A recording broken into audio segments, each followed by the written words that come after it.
Guys, ayan, masasama pa tayo sa shoot nila. Actually, I want to see Jupiter and Saturn. Tapos sabi ko, hindi ko alam kung livable doon. Dire-diretsuhin na natin to. Ang malapit sa atin dito is McDonald's. Tingnan nyo, oh. Samot-saring mga shops ang meron dito. Mga ready-to-wear products. And meron akong sasabihin sa inyo ng announcement mamaya sa latter part. At i-explain ko din sa inyo why we love India. Hello guys! I'm back again with another vlog. And for today's video, tayo po ay iikot dito sa Connaught Place na kung saan nasaan tayo ngayon at located ang ating hotel. So, number one is kakain na muna tayo ng dinner natin. So, dito sa Connaught Place, napakadami mga iba't ibang uri ng restaurants dito. May Indian restaurants for sure. Of course, I mean, merong Pan-Asian, ganyan. Walang gano'n tayong nakikita. Tapos, mayroon pa mga iba't ibang uri. Pero meron din dito mga fast food tulad ng KFC, Burger King, McDonald's, ganyan. So, ngayon, magki-KFC na muna tayo. Kasi, over the past few days po, ay puro mga Indian food ang kinakain natin. And parang feeling ko, medyo kota na yung tiyan natin at some point. Kasi, ang tatapang guys ng spices na kung saan parang okay tayo sa Indian food. Pero, doon sa spices na part, parang humahapdi yung tiyan natin at some point. So ngayon, tara na muna, kumain na muna tayo, and iikot ko kayo quickly dito sa area. Okay? Tara na muna at umikot dito sa Connaught Place. And if ever kung hindi nyo alam, ilalagay ko dito yung mapa ng Connaught Place ng Delhi. So yan po ang kinoconsider na heart ng Delhi. And makikita nyo, pabilog siya. Kasi paikot lang siya. So iikot lang tayo ngayon. Yun lang yung gagawin natin. And kakain tayo ng dinner. And meron akong sasabihin sa inyo ng announcement mamaya sa latter part ng vlog na to na kung saan ay medyo hindi ko alam kung paano ko siya sisimulan, pero ano siya, tawag doon, pinagdesisyonan nating mabuti. And medyo nahirapan tayo sa pagdesisyon na yun, pero kailangan. Ngayon, let's go. So, tinitingnan ko na muna sa Google Maps kung saan yung KFC. Baka mamali tayo, clockwise at counterclockwise lang naman ang meron dito. Tingnan nyo guys, meron dito mga aso. Napakadaming aso po dito sa Connaught Place. At ang tataba nila. Nakakatuwa. Guys, ayan, masasama pa tayo sa shoot nila. Okay. Parang, I don't know kung TV to or television or what. Astronomy or something. Sige, sama ko na muna kayo kung ano yung interview sa atin. Para makita nyo din. Biglaan to ambush. Ayan, so parang astronomy daw sila. Sana hindi naman tayo tanongin about sa stars, sa moon, Jupiter, Saturn. Hindi natin alam. Let's see. It's not working? Yeah, it's okay. It just fell down on the floor. Yeah. So, you tried telescope or binoculars in person? Yeah, but I tried it only in the museum, something like that. Okay. Yeah. So, which planet are you very fond of? Actually, I want to see Jupiter and Saturn. Oh, first man. Yeah. जो Jupiter और Saturn देखना चाहता है पहला बंदा मिला. Yes. So everyone I met before, they wanted to see Mercury. Like, Mercury. Yeah. Okay. So my second question is, just I think the galaxy itself, the Galaxy. Milky Way, something like that. yeah, there are a lot of galaxies in the Yeah. outer space. Yeah. So I just wanted to. Guys, so yun, tinanong nila tayo about ano, bigla tayo tinanong about sa mga solar system, hindi naman natin alam yung solar system. Buti na lang mababait sila. So tinanong tayo kung saan daw natin gusto magpunta na planet. Hindi ko naman alam kung ano yung sasagot natin. Sinabi ko na lang, Jupiter saka Saturn. Yun lang yung sinagot ko. Tapos sabi ko, hindi ko alam kung livable doon. Kasi hindi naman tayo guys into ganun eh. So don't judge me sa mga scientists dyan na viewers natin. Tignan nyo guys, dito sa Connaught Place, napakadaming mga shops dito. Like, andito yung mga mamahaling shops. Actually, pagka dinediretso natin to, andito yung Adidas. And may mga ganyan. Mga laruan, nagbebenta sila. Ito, tignan nyo, may Adidas dito. Diba? Tapos, ayan, merong mga salamin. Diba? Dire-diretsuhin na natin to. Nawala na tayo. Sana pupunta tayong KFC. Hindi ko alam kung saan na tayo papunta ngayon. Pero paikot lang naman siya. And speaking of, sa kabilang side na nga tayo nakapunta. But it's okay. So tignan nyo, if ever, kung gusto nyo ng ganyan. Kaya dito. Mga nagbebenta ng libro, oh. Ano yan? English ba?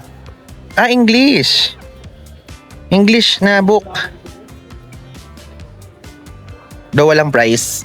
Ito guys, meron din sila mga ganito. Actually, kanina nadaanan natin to. Itong United Colors of Benetton. Ang ganda ng mga design dyan. Bali dito guys, sa Connaught Place, ang malapit na train station dito if ever, na-try na natin yan before, is Rajiv Chowk Station. And I think kung magsha-shopping kayo, aside from DLF, na area, and Aerocity area, pwedeng-pwede dito. And I think ito nga isa sa mga touristy sites nila. Ang malapit sa atin dito is McDonald's. Check natin kung magmamakdo tayo or KFC. Kasi usually yung version nila dito, medyo maanghang-anghang eh. Tingnan nyo samot-saring mga shops ang meron dito. Mga ready-to-wear products. Even mga traditional outfits. Okay guys, we're here na sa KFC. Let's go! Yan. Meron bang dine-in? Okay, sa taas. Sige, let's go! Hello guys! So we're back here ngayon sa hotel. And tapos na po natin na bilhin yung binili natin sa KFC at nakain na rin natin. Hindi ko na siya pinlog kasi normal lang naman na KFC siya. So bumili lang tayo ng shapeless chicken and may kasama siyang maliit na fries plus drinks. So 450 rupees yung bayad natin doon. Excuse me, yung binayaran natin. So now, before we exit dito sa India and magpunta sa airport, di ba? Some of you magtataka, ay, bakit mag-exit ka agad? Bakit mag-exit ka? Kala ko mapupunta ka pa ng Varanasi at Bangalore. So, ngayon, gusto kong, nahihirapan akong i-explain siya, pero kasi I want to be honest sa inyo, I want to be transparent, kasi yung style of vlogging natin is mix of travel guide and travel diaries, and at the same time, kinikwento ko na sa inyo lahat ng mga pangyayari, 80 to 90% of it. Baka nga minsan almost 100 sa mga kaganapan natin sa buong araw, ganyan. And ayokong hindi maging honest sa inyo sa part na to, at gusto ko ding maging honest sa sarili ko na ito talaga ay inevitable at talagang need na gawin at sabihin, okay? So ngayon po, ilalagay ko dito yung screenshot. We canceled the latter part of our India trip sa Varanasi and Bangalore, and naka-refund tayo ng ticket. Yung flight tickets, na-refund natin yan, pero may specific percentage lang. Yung hotels, ayan, may hotel tayo nakabook sa Varanasi as a proof, and ito naman sa Bangalore, ayan, meron din tayong nabook. Pero, napagdesisyon na natin na super bigat sa puso natin na i-cancel na muna siya for the reason of, guys, hindi po natin personally kinaya yung init dito sa India ngayon. I'll just being honest sa inyong lahat. And ang nangyari kasi, noong first full day natin, which is hindi natin natuloy yung vlog na yon, pero that day nangyari siya before tayo nag-Old Spice, Old Delhi Spice Market Tour. Kung nakita nyo yung kasama natin si JD at yung nag-cooking class, day before yun nangyari. Okay? Day before siya nangyari. So, ang nangyari is, nagpunta tayo sa DLF, which is yung DLF, ilalagay ko dito, yung itsura ng DLF sa Delhi. Para siyang BGC, para siyang Makati, ganyan. And ang nangyari ay super init guys, to the point na 39, 38, 40 degrees Celsius dito. And ang nangyari doon, alam niyo yung parang yung init, mapasok sa utak mo na ang sakit ng ulo mo. Tapos is, pumasok na tayo sa Chili's, which is yung Chili's. Doon dapat tayo magbabrunch, doon ko i-vlog yung brunch natin, ganyan. Pero, alam niyo parang hindi nang mangingitim, di ba magba-black? Yung iba magba-black, yung atin parang namuti siyang ganyan na parang, mamumuti na parang hilong-hilo na ako sa init, ganong level. I know our capacity kapag sa mga in terms of init, pinagpapawisan tayo, yes, pero ibang level yung naranasan natin nun. And, nagdesisyon tayo dito na i-cancel na muna siya because of, guys, ayokong maapektuhan din yung sarili natin. Kumbaga, priority o i-prioritize muna natin yung health natin at some point. And aside from that, ayoko din na hindi natin ma-deliver ng mabuti yung vlogs natin sa Varanasi at Bangalore kasi super holy nung place na yon, and yung isa naman super gandang place which is south side ng India yun dapat talaga yung ating gagawin. Pero, unfortunately, hindi natin siya itutuloy muna ngayon kasi guys, super init talaga. And itong desisyon na to ay in-advise din sa atin ng parents natin. Syempre nakikinig ako sa parents natin. And to the point na tinawagan ko na even yung doktor, yung family cardiologist namin, ganung level. Tinawagan ko na kasi sabi ko, bakit parang nagpa-palpitate yung heart ko, parang ganyan. Nanatakot ako talaga, ganung level guys, sa super init. And hindi ko na alam kung ano yung gagawin. So sinabi kong ganyan, okay, masasayang tong part na tong specific amount for this leg ng India, pero hindi pwedeng may mangyari sa atin. And aside from that, ayokong ma-compromise din. Ayoko ding hindi mabigay yung 100% sa mga vlogs. So, yun, hindi na po tayo magbabaranasi at hindi na rin tayo magbabangalore for now. And hindi nakaka-apekto yung bansang India dito sa desisyon natin. I love India. Alam niyo yung mahal na mahal ko to.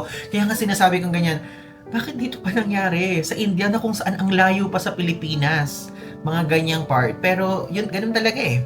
So, i-prioritize natin yung health natin for now. So, ngayon, which is ang next destination talaga natin.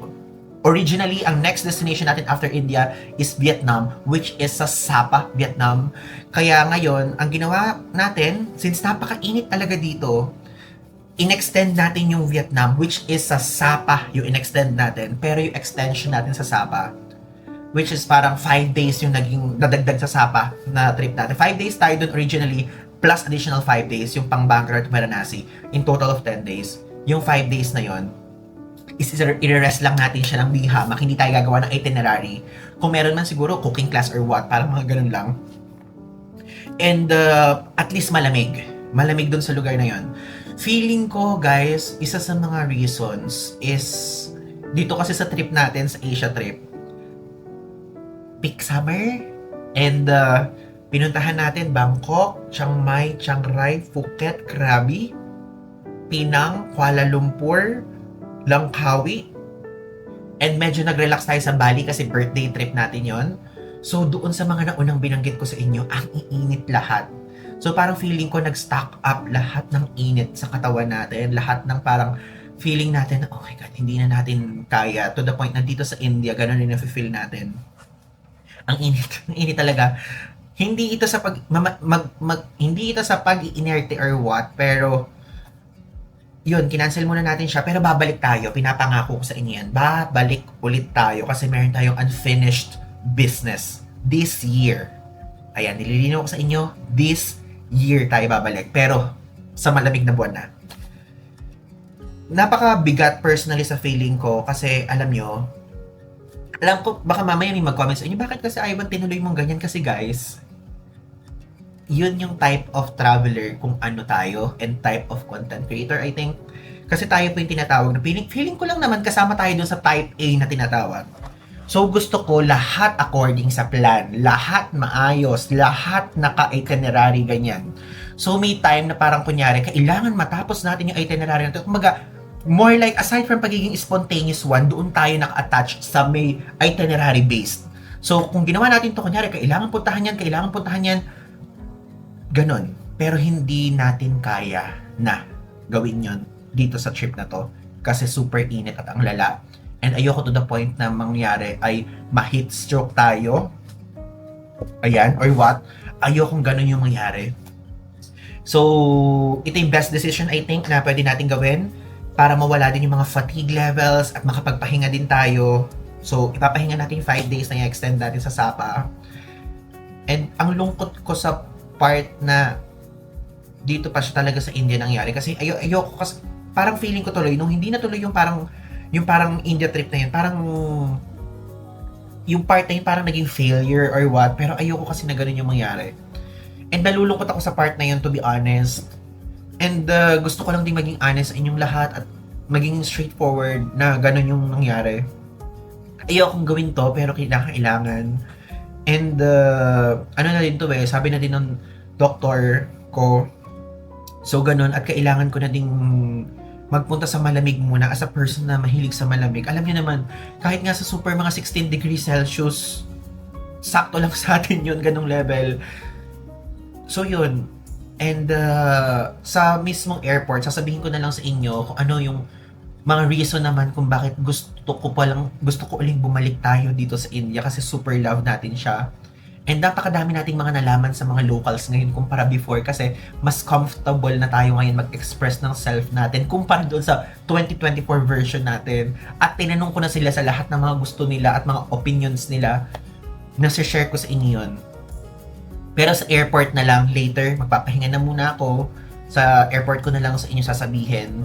And bago pa nga pala natin yun sabihin, yun din yung reason kung bakit ang naging vlog lang natin dito sa India is all about the arrival part and yung morning tour na street food and so on. Tapos nung evening na Indian cooking class. Tapos itong dito sa Connaught Place, nakita nyo yung mga unang part ng vlog na to. Pinipilit ko talaga siyang ikutin natin ganyan kahit parang hindi natin kaya because of the init talaga. Pero hindi eh. Nakita nyo, ang bilis din ng naging flow nung mismong Connaught Place na part. Ang init talaga, napakainit. So, ang advice ko sa inyo, kahit nakapunta na tayo ng June before na super init, magpunta kayo dito November, December, January, February, kung yun ang gusto nyo. Okay? Para maging smooth at hindi sumakit to the point yung ulo nyo because of the init. Yung atin kasi ito talaga yung flow na nakalagay sa calendar natin. So, tinuloy natin kasi sabi ko, napuntahan nga natin yung heatwave part nung June 2024 eh. So, ito medyo lie-low lang siya pero ang init talaga. Okay? So, yun po. Huwag kayong mag-alala. Inuulit ko sa inyo, ina-assure ko sa inyong lahat at ako din personally kasi yun din yung magbibigay personally sa atin ng satisfaction na babalik tayo sa India for the third time this year to continue our unfinished business which is yung Varanasi at Bangalore. At yan yung ating gagawin sa mga susunod na buwan na abangan nyo na lang kung kailan. Okay? So yun po, maraming salamat and gusto ko lang i-share sa inyo to kasi parang mix of travel diaries and guide yung ginagawa natin kasi nagkikwento na rin ako sa inyo ng mga nangyayari sa mga trips natin, ganyan. So, yun lang. I'm just being realistic na ganito talaga yung mga nangyayari at some point sa mga travelings. So, hindi siya whole na parang perfect na wala ka nafe-feel na irita sa init, na parang sakit sa ulo sa init. So, parte din talaga yon. Okay? So, yun guys, maraming salamat. So, if ever kung meron kayong thoughts sa part na to, open ang inbox natin and tatanggapin ko lahat ng comments. Okay? Maraming salamat guys and I'll see you later sa airport. Good morning guys! Andito na ngayon tayo sa Indira Gandhi International Airport, Terminal 3, International Departures. So, paalis na tayo ngayon, pupunta na tayo ng Vietnam. But before that, i-share ko lang sa inyo yung mga natutunan natin, yung mga nalaman natin, at i-explain ko din sa inyo why we love India. Kasi hindi natin ito na-explain doon sa previous series natin na ilalagay ko dito yung playlist. Panoorin nyo yan. Super comprehensive din at some point. Kasi guys, alam nyo, isa sa mga nagustuhan ko sa India personally is yung uniqueness niya kumpara sa mga usual ones na pinupuntahan natin. Isa na dyan is yung kapag ka kunyari in-immerse mo mabuti yung sarili mo aside from doon sa mga nakikita mo sa social media, is makikita mo yung beauty noon beyond that. And tayo, plano sana nating puntahan pa yung isang holy place which is Varanasi, tapos isang rich side which is Bangalore. Kaya lang hindi natin siya napuntahan this time.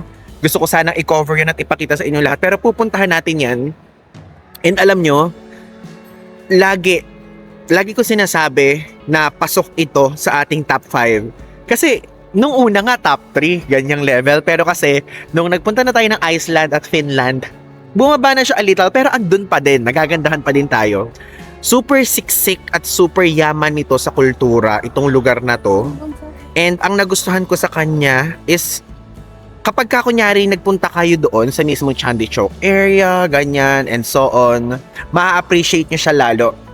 Pero, parang I think mas suggest ko sa inyo is magpunta kayo dito ng may tour guide. Okay?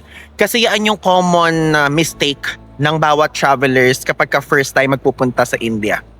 Kapag ka pupunta kayo dito, I think, para mas mapaganda experience nyo, is mag-hire kayo ng guide. Yan ang number 1 tip ko sa inyo na sana ay sundin nyo. Kung medyo adventurous kayo, okay, sige, mag-DIY kayo. Pero kapag kunyari, yung sa mga streets kayo pupunta, gusto nyo mag-try ng mga street food, is mag-hire kayo ng tour guide. And yun yung ginawa natin, kaya mas napaganda yung experience natin. So, sasagutin ko na rin dito sa part na to kung ano yung mga usualing tanong sa atin along the way habang nandito tayo and even doon sa previous nating punta. Number 1, mabaho ba? Ang diretsahang sagot ko po dyan, hindi po mabaho. So, hindi mabaho dito. Super normal lang, ganyan. And to be honest, I'll be honest, may naamoy lang ako dun sa flight from Malaysia going here. Yun lang mismo. Pero kapag ka nandito kayo, trust me, wala talaga kayong maaamoy. Kung meron man siguro, normal lang naman siguro yun. Kahit naman sa atin sa Pilipinas, may mga naaamoy din naman tayo, di ba? Kapag ka meron tayo mga nakakasalubong or what. Kapag ka, ganun lang klaseng thing. Pero, hindi ganun. Usually, mabaho ba dyan? Hindi po mabaho. So, number 2, safe ba dyan? Ang lagi ko masasabi sa inyo at may advice, babalik tayo dun sa una, hire a tour guide. Safe dito, ilalagay ko dito yung mga places, ayan, DLF, AeroCity, and so on. Yaan yung mga lugar na kung saan magandang puntahan pagka nandito kayo sa Delhi.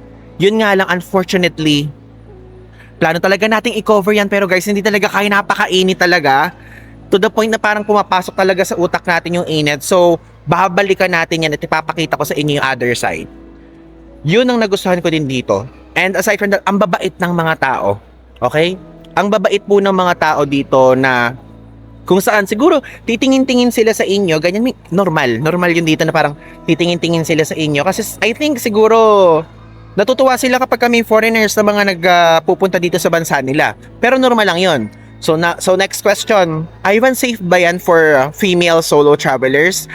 Safe naman siya, yes, pero I think much better na mag-hire pa rin kayo ng tour guide because of iba yung treatment dito at some point kapag female traveler, lalo na kung Asian, kung singket, chinita, ganyan. Parang titingnan ka, tapos yung iba magpapicture sa'yo, lalo na kung pupunta kayo dun sa India Gate na hindi na naman natin napuntahan because of sa super init nga talagang level. Pero yun ang masasabi ko sa iyo, safe dito, huwag kayong mag-alala. Basta wag lang kayong pupunta sa mga super street na kapag kunyari madilim, ganyan. Pero doon sa Connaught Place, kanina nung lumabas tayo, nung pumunta tayo dito, super safe. Like meron pa mga naglalakad-lakad, ganyan. And ang sasuggest ko din sa inyo, to see is to believe. Magpunta muna kayo dito, bisitahin nyo na muna, saka nyo sabihin kung ano yung expectation nyo at kung yun din ang reality, okay? And also, manage your expectations. Pag pupunta po kayo dito sa India, is syempre, expect nyo na kung ano yung makikita nyo. Pero, lagyan nyo ng konting flavor kumpara doon sa mga nakikita nyo sa social media. Maaaring makikita nyo ngayon, may mga dakot-dakot na mga ganyan na mga street food, pero hindi lang naman yun yung pagkain dito. Nakikita nyo yung mga kinakainan natin. Meron tayong kinakain ng fast food dito kasi mas hindi into super spices yung tiyan natin, ganyan. Meron din dito mga pan-Asian food, Chinese restaurant, Thai restaurant pero konti lang. Tapos meron pang mga iba doon. Wala akong nakita kasi ng mga parang Turkish restaurant or what, mga ganyan level. Pero meron po dito, okay? Kung sa pagkain lang, meron kayong mga ibang options. And kung sa mga iba pang mga tourist spots, napakadami pong safe. And usually kasi kapag pumasok sa utak natin yung India, sasabihin lang natin, Delhi, ganyan, Delhi. Hindi lang po Delhi ang pwedeng malibutan. Noong previous trip natin, ang nalibutan natin is Mumbai, Mumbai, Jaipur, Agra. Yan yung napuntahan natin. Pero, ngayon sana, pupuntahan naman natin na iba pa maliban sa Delhi, is Varanasi at Bangalore. Pero ito pa, idadagdag ko lang sa inyo, pwede din po kayo magpunta sa Goa, Kerala, Kolkata, ganyan, Kashmir. Yan yung mga targets talaga natin na hindi man natin napuntahan ngayon pero pupuntahan natin talaga siya. So yun ang mga gusto ko sabihin sa inyo. And kung ano pang mga hindi ko alam pa na pwedeng puntahan dito via domestic flight is i-research na lang yung part na yun. Okay? And tatanungin niyo ako, Ivan, may i-recommend mo ba? Yes, may i-recommend ko. Ibang klase, guys. Para dagdag flavor sa travel experience natin. Hindi yung usual na kakain tayo ng stinky tofu lang lagi sa Taiwan, kakain tayo ng tteokbokki sa Korea, kakain tayo ng katsudon sa Japan. kakain tayo ng pad thai sa Thailand, ganyan. Dagdagan natin ng onting flavor if ever kung meron kayong gusto pang ma-experience beyond that level. Okay? So yun lang guys ang gusto ko sabihin sa inyo. I really love this country so much. Yun nga lang, mainit lang ngayon talaga. Kaya kinat short natin yung trip natin. And for our health din naman yun at some point. Pero babalik tayo dito this year. Yan ang masisigurado ko sa inyo. Ngayong taon, babalik ulit tayo. Okay? Maraming salamat guys. And I hope nag-enjoy kayo sa super quick na leg nitong ating India vlogs. So maraming salamat. And yun lang. Thanks!